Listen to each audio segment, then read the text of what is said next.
Good morning, everyone. Happy Tuesday. I hope you are having a great day. If this is your first time joining for office hours, let me start with I'm Ashley Koff, registered dietitian, CEO and founder of the Better Nutrition Program, and I am thrilled to have you here in this group. Really excited. You chose a great one to dive into. If you are watching at a time that is better for you, totally awesome as well. You can ask questions. You can put things into the comment section. I will have our guest come back in to answer any questions if we need to. And we always love to hear who's joining us. So if you feel compelled to drop in and let me know, yay or nay on lemon water. What do you think? Is it good for you? Is it bad for you? Do you like it? Anything that you need to know about lemon water? And we'll be coming back to talk about that at the end. And just want to thank you, Patty, for asking that question, because it is one that our clients present so often. So it's one that we want to answer here, because every time they're asking a question, there's a business opportunity for you to be helping them as well. So speaking of business opportunities, we're in halftime, and the way that I think about businesses has so much to do with our guest today, because I love the whole sports analogy that she's brought into her business and into thinking about our lives as well. And one of the things that is so important, especially this year, I don't know about you, but like all the plans that I had for this year are out the door from the first half. And really, as I think about the second half, like day to day, I'm just wondering if what I want to have happen or what I thought could have happened is actually going to happen. So we've deemed 2020 really the year of unplannable. And so it needs a different action step for us to really be thinking about about our businesses, doing things differently so that we can win at the end. You know, I've been asking a lot of you what December 20th is going to look like for you. And the plan backwards methodology is a wonderful way for you to start working on your business as we are in halftime. So without further ado, one of my dear friends and an absolute marketing rock star, business rock star, Stephanie Carter, is here to join us, and she is going to take us through the plan backwards methodology. Now, you guys and gals, this is a sneak preview for an awesome workshop that I'm going to be taking with her on the 17th, and we're going to share that information here. We'll also share it later in the group. I also think it is an incredible opportunity for you to take this workshop and suggest it to your clients who also need help doing the plan backwards methodology to help them with their years. And it could be almost a lead magnet. Like, you could have them take the workshop, you guys could take it together, and then you could work on their plans for the rest of the year. So think about that as we go into this discussion. So welcome, Stephanie Carter. Great to see you. Thanks. Thanks so much for having me. I appreciate it. Absolutely. I wanted to mention our sound is on a little bit of delay today. Hey, it's 2020. It's social, doing all these things virtually. So if you see her talking or me talking and our lips are moving and then the talking happens, don't worry about it. Just listen. And to that end, I'm going to ask some questions, give a pause, and let her go ahead and get started. So the first thing, Steph, I wanted to ask you about, before we get into the verse media and the plan backwards methodology, tell us a little bit about your background in marketing and how that got you to the verse media. Thanks. I was a partner at a growth equity firm for 25 years. And what I handled, or what was under my purview, was both raising all the capital for their funds. So that is marketing to investors. I also helped, obviously, the company with its brand. And then we had investments in a number of other companies that I would help with their, whether it was hiring a CMO or helping them with some of their marketing plans. And lots of crisis communications, as you can imagine, with growing companies. And I started thinking about what I wanted to do next, because I had really climbed the top of the mountain in my firm. And I started thinking, it's always good when you're filling an unmet need in the market. And I was my unmet need. I was 50 years old. I had worked in one industry all my life. And people really didn't know how to take me when I talked to people about various opportunities. So I started the verse with the theory, as you said, it's only halftime, and we may have multiple careers and lots to do. And I think it's really an underappreciated and underserved group in terms of content and interrogating how this second half is going to be different for us than it has been for any other generation. That's awesome. Along the way as well, I think helpful as we start to think about the verse and with the plan backwards methodology, maybe share how your company has gotten started. I mean, you started a company in 2020, right? And so many of us, I've been having conversations with our colleagues of starting a company right here or having a very new company and really having to pivot at a time where you didn't it's weird to pivot when you are, it's one thing to pivot when you have a lot behind, a lot having gone on, and now you're pivoting when you're really young on that part. Yeah, I mean, in some ways, I have a benefit because I don't have a ton of infrastructure, and I'm sure, like many of the people on here, I'm working for myself, and didn't have to, face some, tough decisions or have a lot in the ground. But on the other hand, yeah, when you're trying to just find your feet as a startup and find your business model, and then on top of it, you kind of have this unprecedented event, you can kind of feel, I definitely went through my weeks where I was feeling a little bit lost. And, a lot of I'm sure, like so many here, a lot of the content that I had created, no one wants to think about travel tips or any of that, right now. Even it's hard for one of the principal areas we've always covered is people making a career shift. And even that people were quickly kind of becoming overwhelmed. And we had a really successful in-person event, and we always had a plan to have a lot of in-person events. And obviously, those are being moved online. And so, yeah, I was sort of treading water like everybody else, and trying not to go over the little waterfall. So what is the plan backwards methodology, and how did it suddenly arrive? And then we'll get into why we see it as just so critical at this point in time for business wins in 2020. One thing I've always loved doing is borrowing concepts from other industries and other, professions to, when I think they could be really broadly applicable. And I happen to work from home with a former Secretary of Defense. My husband was Secretary of Defense in the last administration. And so I heard him on a call talking to an institution that he's affiliated with, talking about, what COVID was going to mean, and especially what it was going to mean for the fall. And he said, "Oh, we can't plan forwards right now. We got to plan backwards. There's too much uncertainty." And the minute he got off the call, I said, "Tell me more about it. If you want, I can just kind of give a quick overview." Yeah. It's actually something borrowed from military planning. A lot of what our military does, they can't train all day. A lot of what they do is planning, right? They're not always actively engaged in conflict. And when they do planning, it is a way of apportioning their work and their time. And it's about resource allocation. But we have a really great example. 3 days ago was the anniversary of D-Day. And so, when we plan forwards, we're usually optimizing. We're making a decision here and there to basically keep us on a path. Right now, we're in a situation where more is out of our control rather than less. And December probably feels easier than June in terms of visualizing.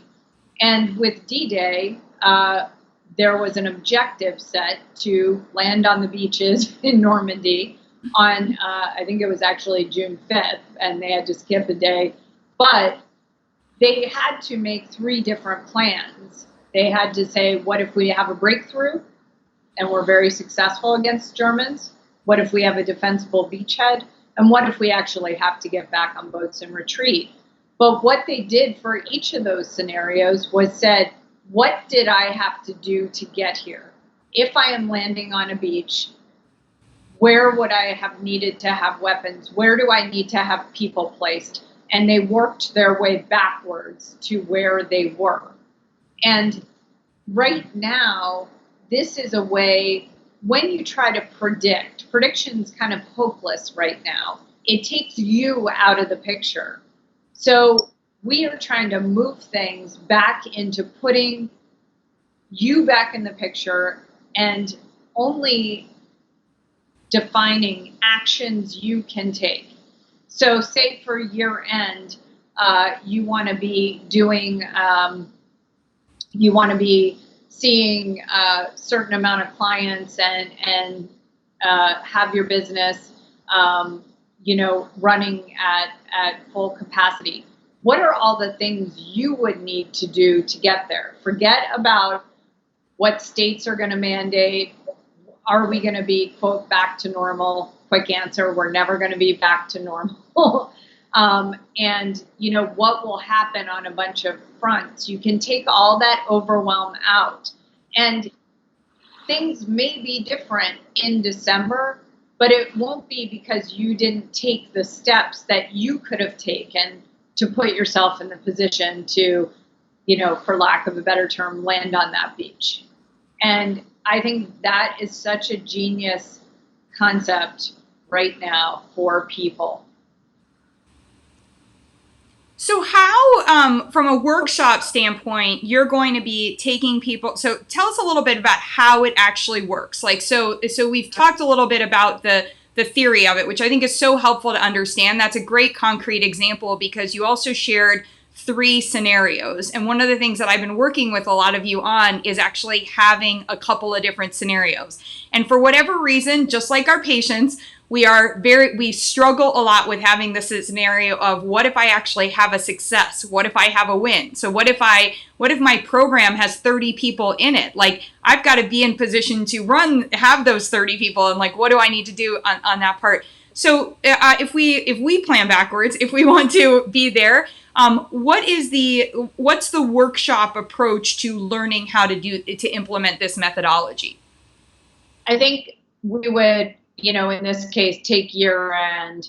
And the way that we're going to approach it in the workshop is to ask people to write for themselves you pick up the newsletter and there's a headline about your success of where you are in that moment. What does the headline say? And so in this case, we're not going to look at multiple scenarios, but once you know how to do one scenario, you can do multiple ones. And then we are going to say, what are we're just going to kind of keep it tight so people can get something on paper. Brainstorm the 5 things that you would need to do to get there. So say it's a new career. I would need to have a resume. I would have needed to network with people. And you pick out these kind of 5 buckets of general things that you need to do. And then what we're going to ask people to do is sequence them. So I'm going to do this by this time, right? And when you think about the sequencing, especially in an uncertain environment, I was explaining to you earlier, you could record things that you're going to have to do, but that you don't have to decide on in just this moment. And that may allow you to actually turn over more cards. So if you record for yourself, I need to do this by September, you haven't forgotten that you need to do it, but you might have more information at that time, right? And so even I think of people, as you look at your scenarios, who have kids in the picture and you're not sure what their school environment is going to be, you may take decisions that might be, or actions that might be more swayed by having that information, and you may put them further out versus nearer. So I would start with the thing that you feel, we call it Do It Mondays, that you feel like you could turn around and address in this moment. So we are going to sequence them. And then we're just going to do it for one, I would say for one of the kind of action areas for yourself, you are going to look at what is the next tangible action I could take here. So if I say I need to have a new resume by July, that's a big thing, right? That's not just one action. I can then say the first thing I need to do is dig out my existing resume, or I need to look at examples of other people's resumes, or I need to ask 3 friends to send me theirs. So we're trying to move it into actions and keep it to actions that you control. And this really takes you out of something that's happening to you to something you're deciding. That to me, and this is, you guys, there were 2 reasons that I was like, we absolutely have to have the Better Nutrition Provider Network, all of you hearing this. Number one, it is essential for your businesses. I know, I've had maybe in the last 2 weeks 100 calls with practitioners.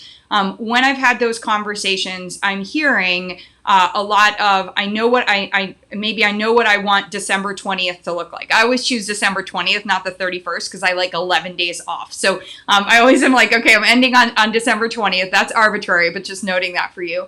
So a lot of you have set goals and there, but it's like, hey, what are those steps that we need to do to get there? So what Stephanie's talking about is so helpful for you in thinking about this. But even more importantly, I can't stress this enough. I think this will be an essential opportunity for you to present to your clients something different and something better for them to do this year. Because December 20th, they had goals in January when they connected with you, or they had goals in February, or maybe right now they're feeling pretty badly about where they are as compared to where they were, in January or February. And what we have the opportunity to do, as she was just talking about, is really outline very clearly for them, what is that goal in December? So now let's create very clear sequences. So you can either have them do the workshop with you, or you could do the workshop and then you can teach them how to do this. You could say, you know what? I want to do a planning session with you, because we could blink and it'll be December. And what I don't want to have happen is for 2020 to have happened to you. I want us to proactively, I want to take action on 2020 and allow us to, as a result, to get closer to our goals. So I really, as you're listening to that, I want you to be thinking about the 2 parts. I also want you to feel comfortable asking. I know a couple of you have dropped some comments in here, and I will make sure that I'm asking them once I get through my questions for Stephanie, but just want to make sure that I'm opening this up to you and you feel comfortable asking. So Stephanie, one of the things I think is really challenging as a business, you were mentioning, I thought it was a great example. You were talking about content and like what content is even okay, right? Like, so I had all this content planned for last week, and obviously with what's going on in the world, I wasn't like, hey, buy my course, or, oh, we should have we should have you, let's talk about grilling. Like, it was, I have to shift and move over on that part. So help me understand, if we're doing the plan backwards methodology, how to use content development, or is there a component of that we can have that can help us to think about when we're checking in on our content development, other than something that might be like very of the moment, like a protest or, a situation that happens where you're like, I have to just stop what I'm doing and shift, but how we can get, how we can use this methodology to really look at our content development over the year, over the remainder of the year, because I think that's an area that I'm hearing a lot of people are struggling in right now, to figure out how they can, create content that ladders up to the kinds of sales or, what they're trying to do during the year.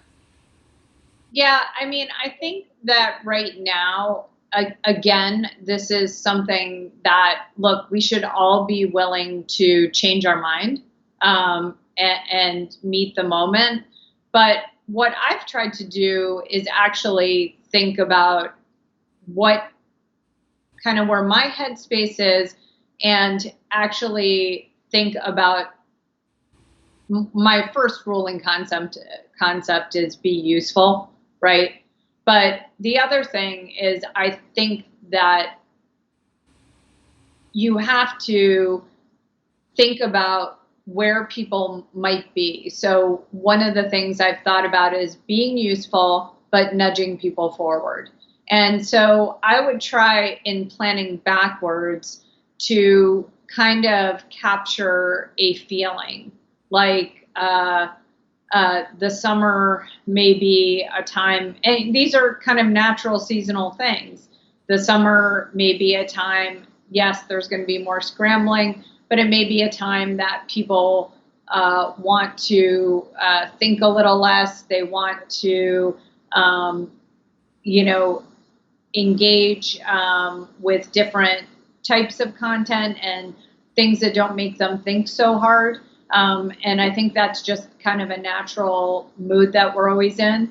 And whereas September is kind of like, I'm more about learning. And so I think you could still set down those broad themes of a trip you would like to take people on. And then I think you can get into the deciding. The other thing I would say is I think people are going to be very sorry if they don't take this opportunity. Of course, you don't want to be in people's face who may be in, some distress on one sense or another. But I do think you can alternate being giving an offer and asking for something. Because if people just completely give up their business and they, don't ask people to pay for things, or they don't ask people to, and they give away too much for free right now, that isn't going to come back. And it is going to feel really weird if you do nothing but tread lightly and give and give and give, and all of a sudden come December, try to pivot. So what is a trip you can take people on? So in December, if I want to have people kind of engaging with me as a client and I want to have them in a certain place, how could I kind of emotionally work backwards? And then, I think you're going to have to be prepared to look at your content week to week to think about what's going on. But I think lay down a pattern for people. Like, they want some normalcy right now. And so maybe it is about thinking. There was a great book that I read about newsletters, and maybe communicating a little less, but in a really predictable way. So maybe it's on a Wednesday is when I give, or on a Sunday is when I give, and on a Wednesday is when I ask, right? And think about it that way, because if people say, I know every other communication from this person is something that's super useful to me and gives to me. And so I think try to set some sort of pattern, because I think people are going to have whiplash if you haven't asked for 6 months and all of a sudden you're trying to get revved up and start asking. Yeah. Yeah. I think that, that's essential. I appreciate that, because I've noticed I've had my own experience with that, where I'm like, oh, they're sending, and suddenly there's this ask. Whereas I noticed that, like, one of my favorite, I read the Morning Brew every morning, or not every morning, but many mornings. And I like the way they're always asking you to refer someone, always. But they do it in a really fun, like, sometimes it's like, hey, you've got 6 referrals. Like, you guys, I'm trying to get to a keychain. So if you want my link, I'll share that with you. But anyway, just kidding. But we want it, like, they keep asking, and then there will be some times where there's a bigger ask, or, something. So I think that's really valuable. I want to ask your opinion. I think you're in a unique spot to answer this for so many of us. And it's really around the finances. So many of the people here have goals of, by the end of the year, I want to have, I've shifted them of goal. Somebody was like, oh, I want to have a really great opt-in. I was like, no. You want to have like 50 people have opted in, which demonstrates that you had a great opt-in, right? So some people have numeric goals of, I want to have 10 clients. I want to have, these kinds of things. But I think the ones that we're hearing a lot of struggle around are financial goals. So some people have said, like, I just know I really want to close out the year, like, making more money. Or if I had to guess, I want a $10,000 month. Well, where are you right now? And, how do you get there? So talk to me a little bit about the plan backwards methodology, as well as thinking a little bit from your background in marketing and on the financial side. how do we create our financial goal? Whether it's looking at do we think about what has happened in the first half of this year, or do we just start right now? And so if I came into your workshop and I was just saying like, so my headline, I want it to be that I've made X amount of money. What's the backward, from that part? Yeah. I mean, I think for that, you said something pretty important in there, which is, if you want to start with a number, fine. I do think that you should probably look at more key performance indicators. And so, but if you want to look at a number, I think you have to work I would say don't just look at one number, i.e., don't just look at revenue, right? Like always look at your profitability. But I think you want to pick a couple different key performance indicators for you, because I think forward progress, you all know this because you work with clients, forward progress is just a basic fundamental human need. And so you want to say, if I didn't necessarily hit this, I did. And it'll also make sure that you're working on multiple things, not just a revenue number. We could all do a lot to get to a revenue number, but are we growing profitably? And are we having the mix of business that we would like to have? So I would challenge everyone to think of not just one number, but say maybe 3 to 4 important numbers for their business. But then I think when going backwards, I think, you need to do a reality check, which is, like you said, how many people would I have, if you know that a client's starting up is, less revenue than when they're with you and also buying supplements and doing the full thing, and you kind of know what that is, then that should suggest to you what you have to kind of have in your pipeline by a certain time. But I do think you need to power test what that number is. And you can't say, because I made this last year, I want this year. I think we're all going to have to reset our expectations a bit. But I think you should be thinking through, what are the pieces of the pie that could actually get me to that number, if there are some. But I would say look at more than one number. And I would say look at a couple different scenarios.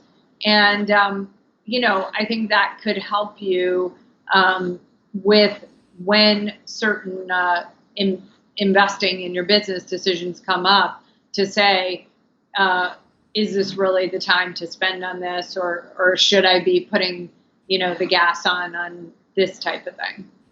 Is that helpful? It's exactly what I wanted to hear. Of course, like, get out of my brain. You know exactly where I wanted to go. So first of all, my favorite thing about that comment was you shouldn't just focus on revenue. You guys and gals, a lot of comments on revenue, how much money I want to make. Profitability, so essential. And you may not be profitable. Look, I'm very pleased to say that like halfway into this year, this was the first time that the Better Nutrition Program was profitable. It's been 2.5 years. Like, it takes time on that part. But what it also takes is a commitment to not losing sight of where you are spending. What expenses do you need to spend on, and what expenses do you not need to spend on? So one of the other things that I think is so critical, and what we just heard from Stephanie on this backwards planning, is a lot of you pay money for things related to your business, or you try things, and they may not be where you should be investing right then and there. So what you want to have with this plan backwards are some things to look at. You guys know I love to say this. It may be a no for now. It's not a no forever, right? It's just a no for now. And so what we want to look at on that part is, should I be spending on a blogging course right now? Should I be spending on a social media course right now? Should I be investing money in an EHR right now? Well, if with all of those, I'd probably say the EHR if your goal is to have greater scalability with your clients, and because we know we need to have virtual business right now. Should I be spending on a social media course right now? Unless you know how much money you're going to make from social media and you have a very clear plan, you've backwards planned just that, which I highly recommend a lot of you do, it may not be the time to take a social media course, even if it's what every one of your colleagues is doing or what everybody's talking about in groups, understanding SEO, or my favorite one, hashtag least favorite one, is redoing your website.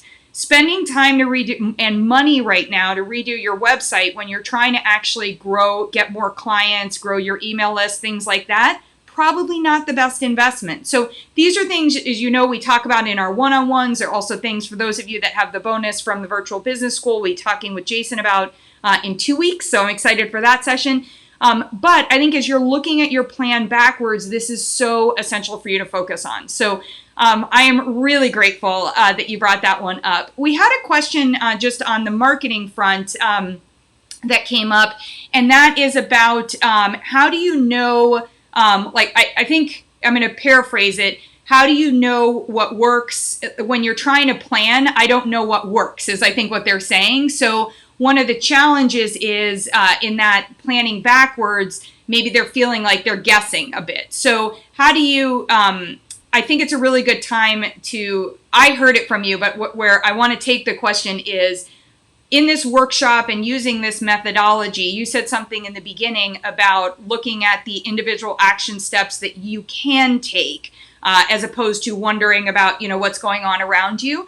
If you were looking at that from a marketing standpoint, how would you approach it this way? Is that, I don't know if the question is coming through clear. I had to kind of. I think they're saying with marketing, I don't know what's driving certain results, and therefore, I mean, again, I think it is about maybe if your goal is to have a more concerted effort around, call it, let's just say social media marketing. Maybe one of your plan backwards steps is to pick a date certain that you're going to do it and cut it off. So, I think that's the thing is, I mean, I would also say that I think just in terms of resources, I think, experimentation, you probably want to limit how many things you're experimenting on. So maybe it's, I want my business here by this time. And if I work backwards, that I believe and I kind of have available evidence to suggest that social media marketing should be more of what I'm doing. So I want to institute a plan to do more social media marketing, but maybe another step is, I'm going to start that now in June, but maybe a step in your plan backwards is make a call on that. And then I would say in marketing, don't ever do something that you don't have a call to action and you can't actually measure it. There are all things we could be doing that are quote unquote brand building and awareness building, but we're not Coca-Cola. We don't need to splash our name everywhere and build awareness. We have a very specific target for ourselves in terms of audience and people. And I would, it's for another day, but I would always kind of try to come up with a sort of profile, a customer profile of what that person you think roughly looks like.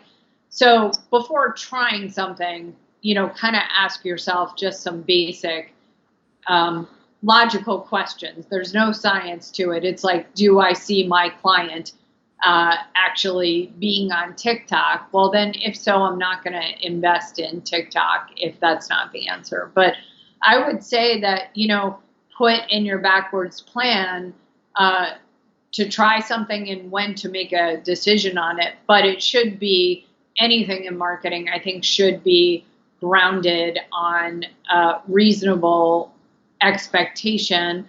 There should be in the whatever you're doing ways of measuring whether it's yielding what you want. And that could go back to your business question about, do you have those different indicators about the health of your business or forward progress?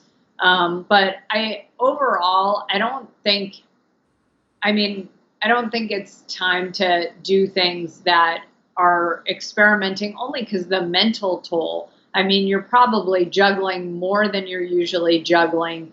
And, I think you need to try things that you have a good expectation. And if you're part of Ashley's community, you have the opportunity to share with others what that probably is. So I wouldn't say try a bunch of things right now. You may want to say, I want to experiment with one and I want to decide date certain whether to continue forward with that or not. Is that helpful? Yeah, absolutely. And what I took from that is I think a great opportunity for so many of you is to actually have a plan backwards approach to figuring out by December 20th what my social media plan is actually going to look like, a successful social media marketing plan. I love that you brought up TikTok because we had a TikTok expert. My old intern, who I met through Joe, if you can imagine this, came on. She's a TikTok superstar as a dietitian. So she came on here. And, she's got, she's getting paid for it now, and she's got, 100, close to 200,000 followers. And she's started, as a result, now she started a video-based service that she's offering for people, and she's doing great on that. I have had so many people engage both directly with her and with me about now starting their TikTok. You guys and gals, like to Stephanie's point, if you don't have a plan for that TikTok, number one, what are you doing? Just because there's a new social media out there doesn't mean you need to be using it for your business. Now, secondly, it may be an awesome opportunity for your business. I was one of the first dietitians on Twitter, and it continues to be a great opportunity for me because of how I've used it. It also helps me keep up on basketball, right? So it's good on that part. But you have to know how you're using it in your business. And so what I would look at on that part is I would not look at social media in totality. What I loved about what you were saying is maybe you use the back half of this year to actually test out Pinterest. What does it do for me revenue generation wise? LinkedIn or TikTok or any of these others, and really have that piece in there. So for those of you that have kind of really been struggling, or this is year 2, year 3, year 4 of struggling on what to do with social media, how much you're investing yourself, how much content development costs, how am I doing this part? Maybe give yourself a short window to actually figure it out and see what social media does for you in terms of client generation. I don't need to just say revenue generation because there are different ways that we can make revenue. And then to Stephanie's earlier point, profitability. How much of your actual hour time are you investing? Because you have to look at that when you're looking at that profitability piece. So absolutely phenomenal. So we've put the information in here. I cannot stress this enough. I highly recommend that you do this workshop. As I said, I will be in there, so you're going to be hearing me. You've already been hearing me talk about halftime. You've been hearing me mention plan backwards because from the moment that Stephanie was talking about it, I too am really somebody who likes to look at other industries and look at how we can learn. And we just don't have, especially in healthcare, we have not been taught at all about business and business planning. And so this is really a great opportunity to do something very short. So the workshop it's an hour. Is it an hour and a half? I feel like on An 17? hour. It's an hour. Okay, so it's 1 hour. 1 hour of your time. It is $29. Half of the proceeds are going to Off Their Plate. There are some scholarship opportunities. And as I mentioned, I think it would be so valuable for so many of you to also recommend it to some clients or maybe people who are thinking about wanting to work with you. And then out of it, you can say, hey, what did you get out of this? I'd love to know what your headline is. And is there a way for me to help you with your headline, right? That could be what you talk about. You could set your discovery call with them after the workshop. So I think just awesome. I'm super excited for that. You'll be hearing more about what my experience was like after that in here. And as promised, I just didn't want to close out without a conversation about lemon water. So first of all, there's never anything, I'm actually going to say never, one caveat, never anything negative about drinking water. Now, unfortunately, there are parts of the world, including several cities and places around this country, where water quality is a significant issue. So obviously, we do have to pay attention to that piece.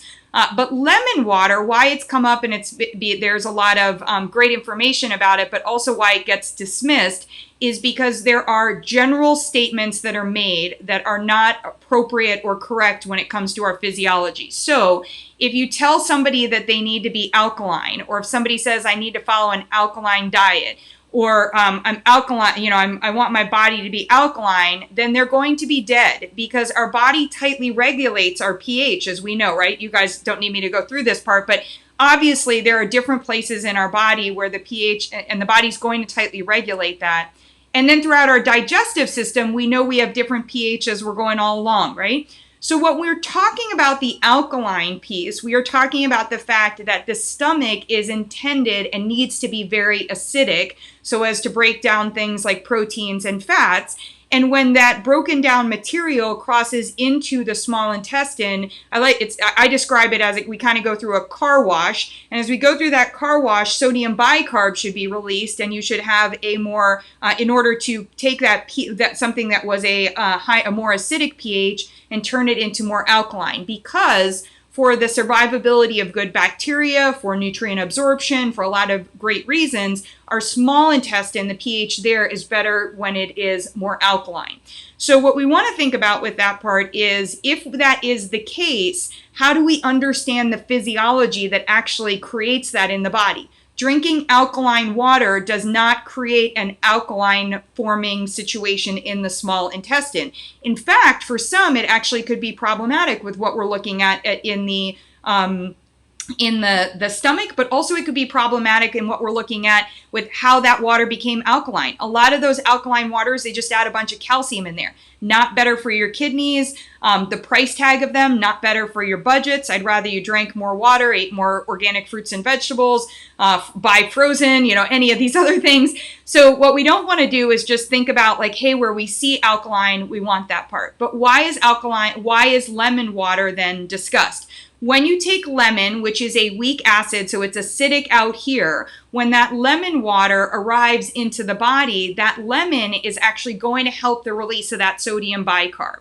So the healthfulness of it there is, one, you're drinking more water. Two, some people like flavors. You could add the lemon in there for flavor. You could even drop a little bit of monk fruit or a little stevia, and have some sweetness to it. But that's actually going to be really helpful for you. And then it has that ability to be more alkaline forming. This is something really important to talk to your clients about, because I was actually looking on Google, and it's one of the top nutrition or health questions is asked about alkaline or alkaline forming. It's also a great hashtag on Instagram. So it's a way that you can actually bring people into having a conversation with you, or start a conversation with them, which is, yay or nay, is alkaline water good for you or not good for you?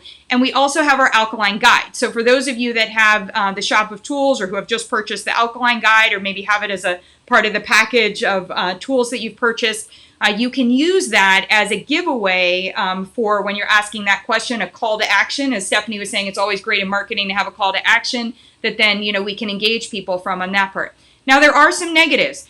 If you just drink lemon water and you're doing it like this, and you're doing it on a daily basis, it's awesome for the rest of your body. It may not be great for the dental enamel of your teeth, but it is actually great for for inside your mouth. So what you want to do is just drink through a straw. And I highly recommend like a stainless steel straw or a glass straw, or, one of those on that part. I don't love the paper straw, because I just find that many of them dissolve on that part. But that on that piece, that can be helpful. Now, in places where I think there's actually flawed information given, I've had patients tell me if they have reflux or they have other acid issues, that they've been told to avoid lemon and avoid lemon water, or avoid lemon on salad dressing. It's the opposite. Really, the only person that should be avoiding lemon is somebody who's allergic to it, right? So I think that's the key thing that we want to make sure that we interject and actually have a conversation.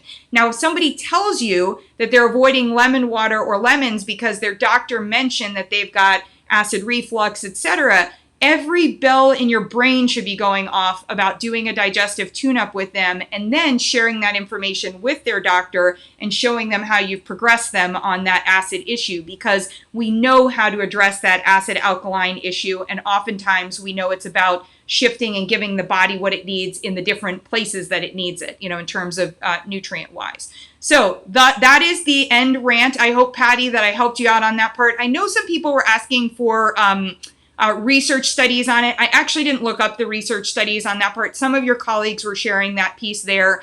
I think evidence-based, obviously, evidence-based practitioner, but I can also tell you as a practitioner, so that's why I love Better Nutrition Expert. We're evidence-based and we also are practice-based. So many people have enjoyed and found an increase in water intake just by starting to introduce the lemon piece. So that's the number one win for me. And then the other part is when you start having the alkaline discussion, you actually get into able to discuss digestion, added sugar intake, what kind of meats are you taking in, what kind of dairy are you taking in, are you doing a ton of gummy supplements? Like, you get to ask a lot of questions that really help them with their total nutrition plan. So thank you, Stephanie, for hanging on while I went on that part and being able to answer. Go ahead. Sorry, I just had one more thought when we were talking about social media. Yeah. Like I said, don't go doing everything, but you should go reserve your name on these outlets so you have it and someone else doesn't have it. And if you have a name of your business, or the way that people would naturally look you up, you might want to go reserve it on the site and set up an account. You don't actually have to service the account, but you might want to steal the name so that you have it. You know what? That is a great point. I'm going to go get the Better Nutrition Program on TikTok because I can't wait to hire someone to help us for that part, and for Pinterest as well. So that's super, super smart on that part. Okay, everyone, thank you so much. I know we went a little bit over today, but really great information. I hope to see you all at the first Plan Better workshop on June 17th. It is halftime. This is the time for you to be thinking about what is that headline that you want, and even the sub-headlines that you want for your business in December, so that we can help you get there. And if you have any questions, or you're interested in knowing how the Better Nutrition Program as a whole can help you, whether it's the tools or the support with us or our existing ready-made programs that you can customize and run. If one of your headlines is, I want to have 30 people gone through a program successfully with me, go ahead and set a time up to talk with me. And if you have any general questions that you don't want to leave in the group, head over to hello at the Better Nutrition Program. You can do that there. And I will tell you, everybody, but especially women, and especially those of you that are sort of in that time period like me, like, in your 30s, just kidding, in our 40s and kind of towards the end of our 40s, head over to @TheVerse Media and make sure to follow them on social media. And also, one of my absolute favorite things, I think you send it every 2 weeks, is getting there is so much great information, and it's just delicious. It's a fun little Sunday read. Great information from Stephanie in her newsletter. So I highly recommend signing up for that as well. So, and thank you so much for joining us to share Plan Backwards, and say thank you to your husband for introducing it to us as well. I love the timeliness, or the synergy of it being right around D-Day as well. Yeah. All right. Thank you. Thanks so much, you guys. Awesome. Take care, everyone. See you. Bye.